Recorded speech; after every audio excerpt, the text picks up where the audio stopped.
فاعوذ باللہ من الشیطان الرجیم بسم اللہ الرحمن الرحیم سورۃ انزلناها وفرضناها وانزلنا فیها آیات بینات لعلکم تذکرون۔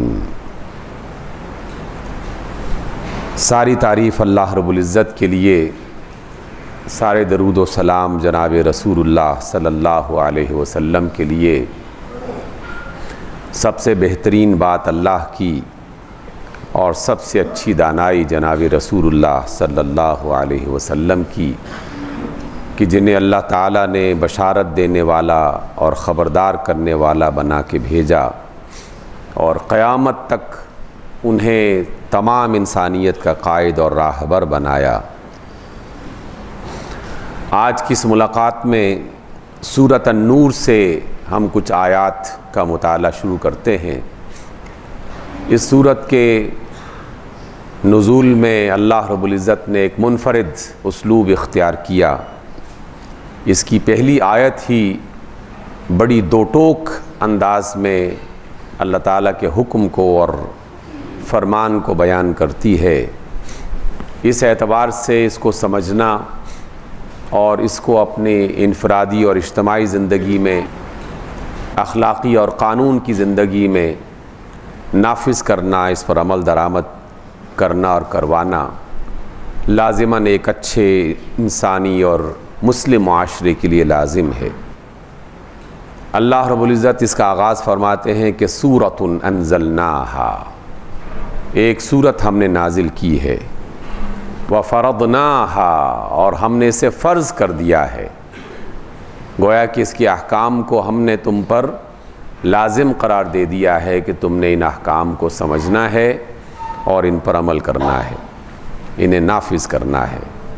وَأَنزَلْنَا فِيهَا آیَاتٍ بَيِّنَاتٍ، اور اس میں ہم نے بڑی واضح قسم کی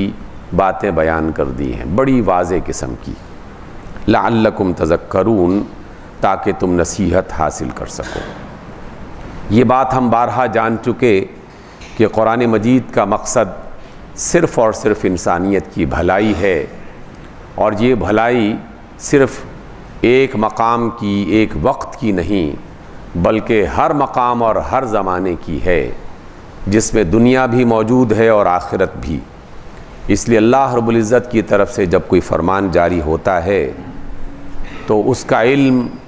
اس کی حکمت، اس کی دانائی، اس کی معلومات، آنے والے تمام زمانوں سے واقفیت، اس میں کوئی شک و شبہ نہیں ہے۔ اس بنا پر اس ایمان کو تازہ کر لیا جائے کہ جو اللہ کا فرمان ہے وہ سب سے بہترین فرمان ہے، اور اس میں کوئی نقص نہیں، کوئی عیب نہیں، کوئی خرابی اور کمی نہیں ہے، وہ سراسر انسانوں کے لیے بہتری اور بھلائی کا باعث ہے۔ اب اس کے بعد آج کی آیات میں جو اللہ کے فرامین ہیں، تعلیمات ہیں، ان کو سمجھنے کی کوشش کرتے ہیں۔ سب سے پہلا فرمان جو آج کی صورت میں سورۃ النور ہے، اور آج کی صورت میں جو بیان کیا گیا ہے، وہ دنیا میں پھیلنے والی بدکاری کی شکل میں برائی، کہ جسے اللہ تعالیٰ نے حرام کر دیا اور جسے شیطان رواج دیتا ہے مختلف طریقوں سے۔ وہ انسان کی عزت کو، انسان کی حیا کو، انسان کی عفت کو خراب کرنا چاہتا ہے، انہیں بدنام کرنا چاہتا ہے، اور خرابی کو اس درجے میں پہنچانا چاہتا ہے کہ جس میں آدمی یہ تصور کرنے لگے کہ یہ کوئی گناہ نہیں ہے یا یہ کوئی خرابی نہیں ہے۔ یہی سبب ہے کہ اللہ رب العزت نے آپ صلی اللہ علیہ وسلم کے ذریعے سے جو تعلیم ہمیں دی، اس میں عفت، پاک دامنی، مرد کی ہو یا عورت کی،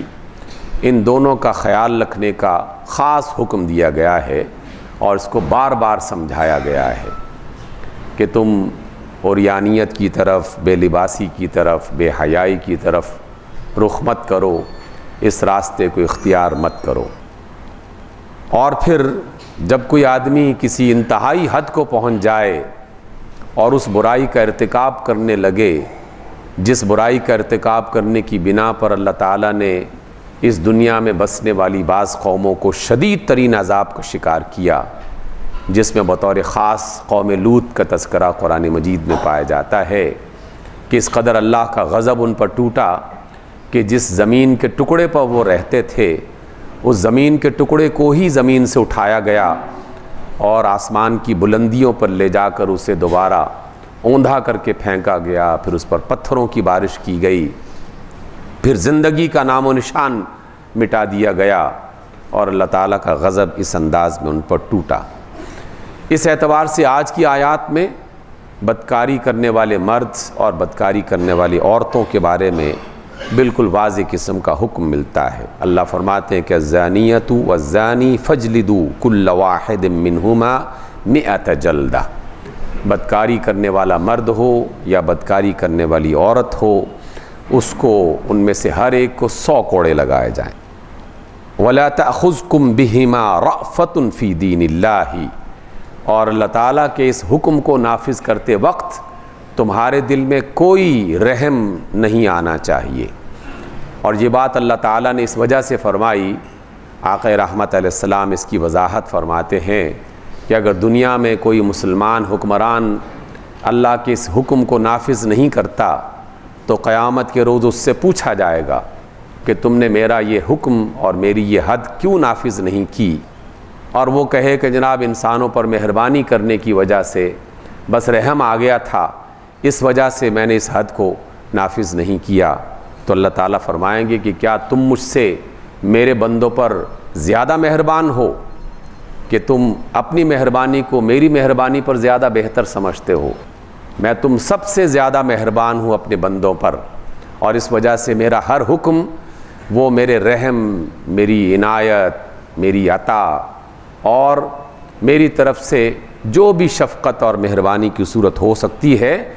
ان سب کو اپنے دامن میں لیے ہوئے ہے۔ اس لیے دنیا میں کوئی بھی فرد اور ادارہ اللہ سے زیادہ مہربان نہیں ہو سکتا، اللہ تعالیٰ سے انسانوں کا زیادہ خیر خواہ نہیں ہو سکتا۔ اس لیے فرمایا کہ جب تم اللہ کی اس حد کو نافذ کرو تو دل میں کوئی مہربانی نہ لے کے آؤ۔ ان کنتم تؤمنون باللہ والیوم الآخر، اگر واقعی تم اللہ پر ایمان رکھنے والے اور آخرت کے دن پر ایمان لانے والے ہو تو۔ وَلْيَشْهَدْ عَذَابَهُمَا طَائِفَةٌ مِّنَ الْمُؤْمِنِينَ، اور یہ بھی اللہ نے فرمایا کہ جب ان کو سزا دو تو ایسا نہیں ہے کہ کسی بند کمرے میں خفیہ طور پر اور سزا دے دی گئی، بات ختم ہو گئی، بلکہ کہا کہ اس کو اعلانیہ طور پر سزا دی جائے، اور جب سزا دینے کا وقت آئے تو مسلمانوں کی ایک جماعت باقاعدہ موجود ہو، اور اس کا سبب صرف اور صرف ایک ہے تاکہ لوگوں پر اللہ تعالیٰ کے عذاب کا اور اللہ تعالیٰ کی سزا کا رعب طاری ہو جائے۔ اور دنیا میں بیشتر قوانین جو جرم اور مجرموں کے حوالے سے بنائے جاتے ہیں اس کا بنیادی سبب سزا دینا نہیں ہوتا کہ سزا دینا مطلوب ہے، بلکہ سزا کو گناہ سے روکنے کا ذریعہ بنانا مقصود ہوا کرتا ہے، تاکہ لوگ خوف زدہ ہوں اور اس کی شدت کو پیش نظر رکھتے ہوئے اس گناہ سے اور اس جرم سے اپنے آپ کو بچا کے رکھیں۔ پھر اللہ فرماتے ہیں کہ الزانی لا ينکح الا زانیۃ او مشرکۃ، جو آدمی بدکاری پر مسلسل عمل کرتا رہے اور اس کی شہرت عام ہو جائے معاشرے میں کہ یہ ایک بدکار آدمی ہے، تو وہ کسی بدکار عورت کے ساتھ ہی رشتہ بنا سکتا ہے، ایک پاک دامن مومن خاتون سے اس کا نکاح نہیں ہو سکتا۔ یا وہ کسی مشرک کو پسند کر لے یا وہ کسی بدکار عورت کو پسند کر لے، ہم ایسے بندے کو اسلامی سوسائٹی میں، اسلامی معاشرے میں عزت کی زندگی دینے کا اس کو حق نہیں دیتے، اس وجہ سے کہ وہ اللہ تعالیٰ کا باغی ہے، اللہ تعالیٰ کے حکم کی بغاوت کرتے ہوئے اس راستے کو اس نے منتخب کر رکھا ہے۔ وَالزَّانِيَّةُ لَا يَنْكِحُهَا إِلَّا زَانٍ أَوْ مُشْرِكٌ، اسی طریقے سے وہ خاتون کہ جس کی بدکاری شہرت عام پا جائے اور لوگ کہیں کہ یہ ایک بدکار خاتون ہے، اس کو بھی خوف دلانے کے لیے، اس کے لیے سخت موقف اختیار کرنے کے لیے اللہ تعالیٰ نے یہ سزا سنائی کہ اب اسے بھی یہ اجازت نہیں ہے کہ وہ کسی پاکیزہ مرد اور پاک دامن مرد سے شادی کر سکے۔ یہ بھی سامعین محترم ہمارے ذہنوں میں رہنا چاہیے کہ ہم عام طور پر پاک دامن کا لفظ صرف عورتوں کے لیے استعمال کرتے ہیں، جبکہ پاک دامنی مرد اور عورت دونوں کا تعارف ہے، دونوں کی زینت ہے، دونوں کے کردار کی طرف ہے۔ مرد برائی کرے گا تو وہ پاک دامن نہیں رہے گا، عورت برائی کرے گی تو وہ پاک دامن نہیں رہے گی۔ وَحُرِّمَ ذَلِكَ عَلَى الْمُؤْمِنِينَ، اور اہل ایمان کے لیے اس طرح کی شادی اور اس طرح کے نکاح منع کر دیا گیا ہے۔ یہ وہ بنیادی تعلیم دینے کے بعد اللہ رب العزت نے ایک اور حکم دیا، اور آج کی مجلس میں بطور خاص یہ آنے والی آیات جو ہیں یہ آپ تک منتقل کرنا چاہتا تھا، کیونکہ پہلی آیات وہ ہیں کہ جن پر عمل درآمد باقاعدہ حکومت کو کرنا ہے، اور دوسری والی آیات جو ہیں ان پر حکومت بھی شامل ہے اور عام معاشرے کے افراد بھی شامل ہیں، اور اس میں پہلے والی برائی کو اختیار کرتے وقت انسان 100 بار سوچتا ہے، لیکن اب جس برائی کا ذکر آ رہا ہے اس برائی کو کرنے میں بہت سارے لوگ غور نہیں کرتے، یا اس کی طرف دھیان نہیں دیتے، یا اس کی شدت کو محسوس نہیں کرتے۔ اور یہ گناہ کون سا ہے؟ اللہ رب العزت فرماتے ہیں کہ والذین یرمون المحصنات ثم لم یأتوا بأربعة شہداء فاجلدوہم 80 جلدہ، جو لوگ پاک دامن عورتوں پر تہمت لگاتے ہیں اور یہ کہتے ہیں کہ یہ بدکار عورت ہے، کسی بھی پاک دامن عورت کے بارے میں یہ کہنا، اور پھر وہ اپنی اس بات کے لیے 4 گواہ حاضر نہیں کرتے، تو ایسے تہمت لگانے والے بندے کو 80 کوڑے لگائے جائیں۔ وَلَا تَقْبَلُوا لَهُمْ شَهَادَةً أَبَدًا، اور زندگی بھر ایسے لوگوں کی گواہی قبول نہ کی جائے، وہ بے اعتبارے ٹھہرائے جائیں گے۔ معاشرے کے لوگ ایک طرح کا گواہی کے اعتبار سے اس سے بائیکاٹ کر لیں گے کہ یہ بے اعتبارہ آدمی ہے، اس نے ایک پاک دامن عورت پر تہمت لگائی ہے۔ اور یہ والی بات جو ہے ایک ایسی برائی ہے جسے ہم عام طور پر برا نہیں سمجھتے، اور میں یہ بات اس وجہ سے کہہ رہا ہوں کہ مجالس میں تو مختلف اوقات میں یہ بات سنا ہی کرتے تھے، کسی بھی ادارے میں کچھ خواتین کام کر رہی ہیں، گلی بازار میں کچھ خواتین سودا سلف لینے کے لیے آ جا رہی ہیں، تو کچھ لوگ ایسے ہی بس دیکھ کر اندازہ لگا کر کوئی بھی ایسا جملہ لڑکانے میں کوئی حرج محسوس نہیں کرتے، اور اس کے دامن پر چھینٹے لگاتے ہیں اور اس کی بدکاری کے بارے میں الزام لگا دیتے ہیں، اور یہ سمجھتے ہیں کہ یہ کوئی فرق نہیں پڑتا، جبکہ اللہ تعالیٰ کے نزدیک یہ اتنا بڑا گناہ ہے کہ رسول اللہ صلی اللہ علیہ وسلم کے فرمان کے مطابق یہ کبیرہ گناہوں میں سے ایک گناہ ہے، کبیرہ گناہوں میں سے۔ اور آپ نے فرمایا کہ ہلاک کر دینے والے مختلف کبیرہ گناہوں کا ذکر کر کے فرمایا کہ ہلاک کر دینے والے ان کبیرہ گناہوں سے بچو کہ یہ تمہاری نیکیوں کو برباد کر دیں گے۔ ایک موقع پر آپ علیہ السلام نے فرمایا کہ جس شخص نے کسی پاک دامن عورت پر تہمت لگائی، 100 سال کے نیک اعمال بھی اگر ہوں گے تو اللہ تعالیٰ پانی پھیر دے گا سب پر، سب کو ضائع کر دے گا۔ اس وجہ سے ہمارے اداروں میں، ہماری گلی بازاروں میں، ہمارے محلات میں، ہمارے گھروں میں کسی بھی خاتون کے حوالے سے، کسی بھی مرد کے حوالے سے کوئی ذاتی اختلاف پیدا ہوا اور اگلے ہی لمحے کوئی نہ کوئی اس طرح کی بیکار اور فضول قسم کی بات ہم کہہ دیتے ہیں، اور اس میں ذرا بھی حجاب محسوس نہیں کرتے۔ دنیا میں سزا کے طور پر 80 کوڑے لگانے کی سزا اللہ تعالیٰ کی طرف سے متعین کی گئی، اور اس کی بے اعتباری کے اعتبار سے زندگی بھر کے لیے اس کی گواہی کو قبول نہ کیا گیا۔ اور حنفی علماء کے نزدیک تو اگر اس نے توبہ بھی کر لی ہو تو تب بھی ممکن ہے سزا کسی وجہ سے مختلف حالات کے حوالے سے ججز اور عدالت اس کی سزا کو معطل کر دیں، لیکن اس کی گواہی پھر بھی قبول نہیں کی جائے گی۔ اور آپ صلی اللہ علیہ وسلم کا فرمان کہ اتنے طویل عرصے کی نیکیاں برباد ہو جائیں گی، یہ ایک بہت بڑا گناہ ہے۔ اور جب سے سوشل میڈیا ایک عفریت کی طرح باہر نکلا ہے تو اب تو بیشتر لوگ اس میں کوئی حجاب محسوس نہیں کرتے، کوئی گناہ محسوس نہیں کرتے۔ سیاستدان خواتین کے بارے میں، سماجی کارکن خواتین کے بارے میں، عام خواتین کے بارے میں باقاعدہ جھوٹی تصویریں بنا کر اور جھوٹے اس کے مختلف جو ہے وہ سکیچز بنا کر اور اس کے نیچے ایسی عبارتیں لکھ دیتے ہیں کہ جس پر تہمت لگا دی جائے، چونکہ بھیجنے والے کا نام عام طور پر فوراً پتہ نہیں چلتا اور تلاش کیا جائے تو بڑی دقت ہوتی ہے، اور ہمارے ہاں عدالتوں کا کوئی ایسا نظام بھی نہیں ہے کہ ایسے بدکار لوگوں کو پکڑا جائے اور ان کو سزا دی جائے، اس لیے بے تحاشا یہ جرم عام ہونے لگا ہے۔ اس وجہ سے بڑی احتیاط کی ضرورت ہے۔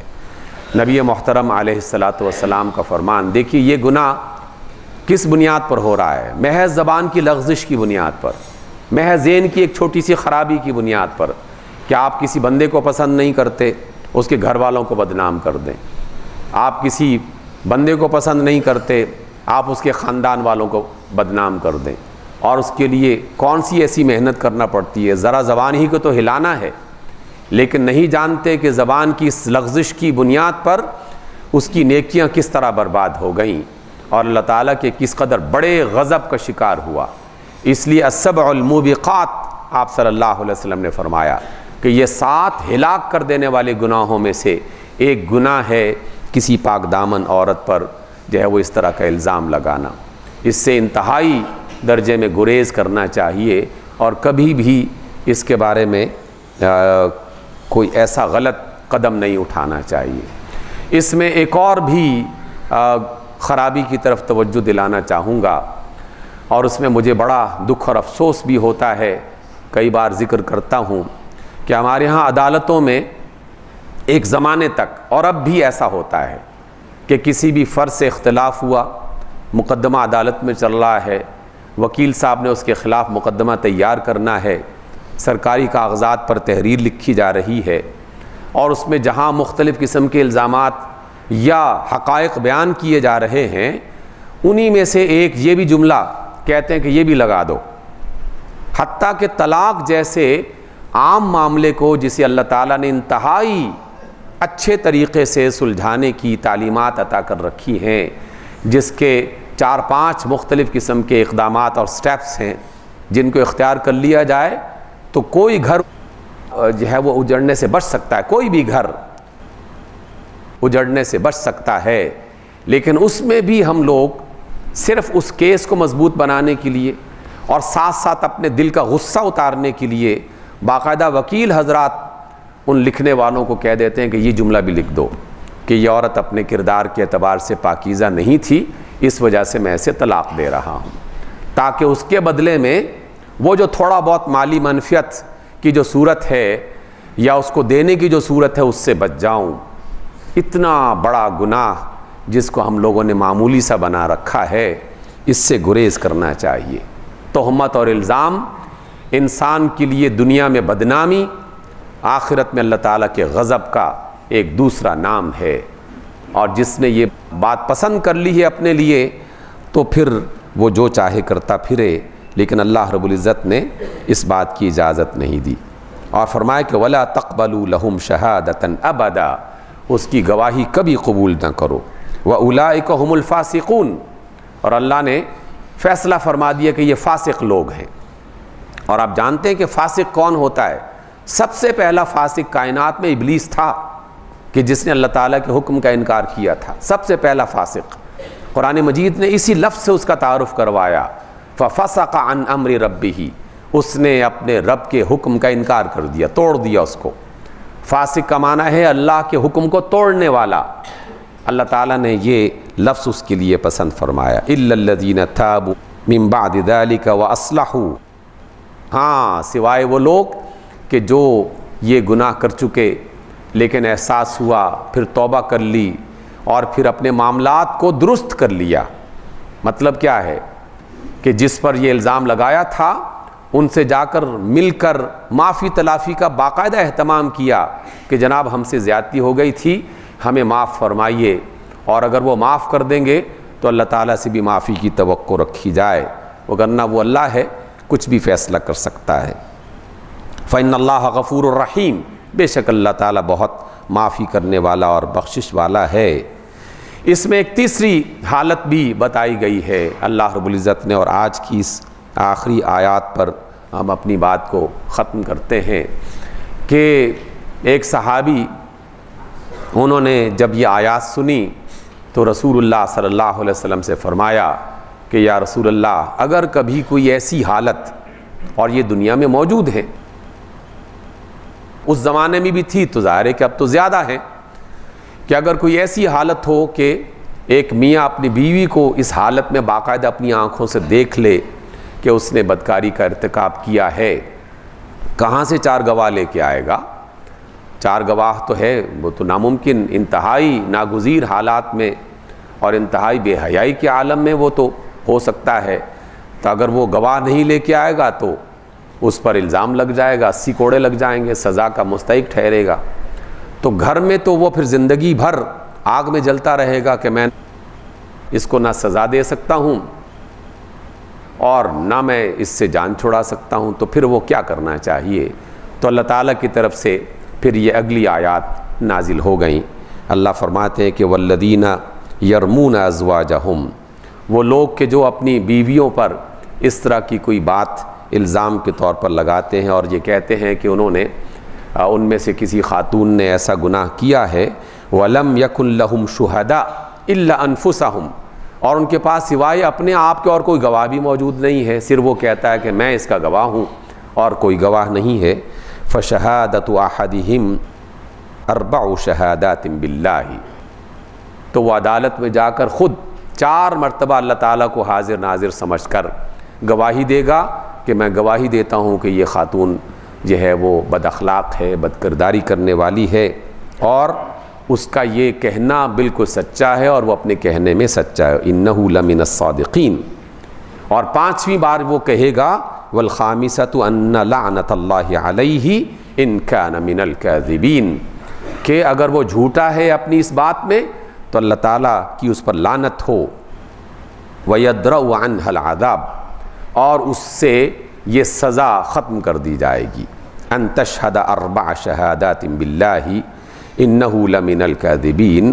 اور یہ کہ اس نے یہ جو گواہیاں دے دیں اس کی بنیاد پر وہ سزا ختم ہو گئی اور وہ یہ کہے گا کہ وہ جھوٹوں میں سے ہے، اس بنیاد پر یہ فیصلہ کیا جائے گا عدالت میں۔ اور 5ویں بار وَالْخَامِسَةَ أَنَّ غَضَبَ اللَّهِ عَلَيْهَا إِن كَانَ مِنَ الصَّادِقِينَ، یعنی یہ گواہی مرد بھی دے گا اور پھر خاتون آئے گی اور وہ آ کے اللہ تعالیٰ کی قسم کھائے گی 4 مرتبہ اور کہے گی کہ میں اللہ تعالیٰ کو گواہ بنا کر قسم کھاتی ہوں کہ میں نے اس طرح کا کوئی جرم نہیں کیا، اور 5ویں بار کہے گی کہ اگر میں نے ایسے جرم کیا ہو تو مجھ پر جو ہے وہ اللہ تعالیٰ کی لعنت ہو۔ اس بنیاد پر یہ فیصلہ کیا جائے گا اور آخر میں وہ عدالت ان دونوں کے درمیان میں مستقل علیحدگی کا فیصلہ کر دے گی، گویا کہ اس الزام کے بعد وہ دونوں میاں بیوی نہیں رہ سکتے۔ ان ساری باتوں کو اکٹھا کیا جائے تو انتہائی اختصار کے ساتھ آخری جو حصہ ہے جس کے بارے میں آج ہم سب نے اللہ تعالیٰ کے فرمان کو سیکھا، اور وہ یہ کہ ہمیشہ اپنی زبان کے استعمال میں انتہائی محتاط رہیں۔ آقا رحمت کا فرمان ہے صلی اللہ علیہ وسلم کا کہ میں نے دیکھا ہے کہ بے شمار لوگ محض اس زبان کی لغزش کی بنیاد پر جہنم میں جا رہے ہیں اور فرشتے انہیں کھینچ کر دوزخ کے عذاب میں ڈال رہے ہیں۔ زبان کے استعمال کو محتاط طریقے سے کیا جائے اور اسے معمولی بات نہ سمجھا جائے، اس سے سال ہا سال کی عبادتیں ضائع ہو سکتی ہیں، اللہ تعالیٰ کی طرف سے انتقامی کارروائی ہو سکتی ہے، سخت ترین سزا کا حقدار وہ بن سکتا ہے، اور خاص طور پر ایسی بات کہ جس میں کسی بندے پر الزام لگ رہا ہو اور آپ کے پاس کوئی واضح ثبوت موجود نہ ہو تو اس وقت تک کوئی جملہ اپنی زبان سے ادا نہ کیا جائے۔ اور آخری بات، نبی محترم صلی اللہ علیہ وسلم کے فرمان اور آپ کی تعلیمات کی روشنی میں کہ اگر کسی موقع پر کسی بندے کا جرم واضح ہو گیا، عدالت میں بھی ثابت ہو گیا، عدالت نے اس کو سزا بھی دے دی، میں اپنی بات کو دہراتا ہوں، کسی بندے کا جرم ثابت ہو گیا، عدالت نے اس کو سزا بھی دے دی، تو اب عام پبلک کے افراد کو، مسلمان معاشرے کو کہا گیا ہے کہ اب تمہیں چاہیے کہ اس بندے کو اس جرم کی بنیاد پر بدنام مت کرو. اس نے جرم کیا، سزا پالی، بات ختم ہو گئی. اب اس کا معاملہ اس کے رب کے ساتھ ہے. اب اس بندے کو بدنام مت کرو، کیونکہ اللہ تعالیٰ انسان کی عزت اور وقار کا خاص خیال رکھتا ہے. سزا بھی دیتا ہے تاکہ لوگ بچ جائیں، گناہ نہ کریں، لیکن جس کو سزا مل گئی بات ختم ہو گئی. اسی بنیاد پر جس بندے کی کوئی سزا واضح ہو جائے، ارتکاب کر بیٹھا، غلطی ہو گئی، انسان ہے، بھول کر غلطی سے کچھ بھی سبب ہو سکتا ہے، سزا مل چکی، بات ختم ہو گئی. اب وہ ایک نارمل انسان ہے میرے اور آپ کے لیے. اس بندے کو اسی طرح زندگی گزارنے کا حق ملنا چاہیے. اس کے بارے میں الٹے سیدھے تبصرے قطعی طور پر نہیں کرنے چاہیے. آقا رحمت علیہ السلام نے اس بات سے ہمیں منع فرمایا ہے. اللہ تعالیٰ سے دعا ہے کہ ہمیں ایک اچھا انسان اور ایک اچھا مسلمان بن کے جینے کی زندگی عطا فرمائے. اقول قولی ھذا واستغفر اللہ لی ولکم.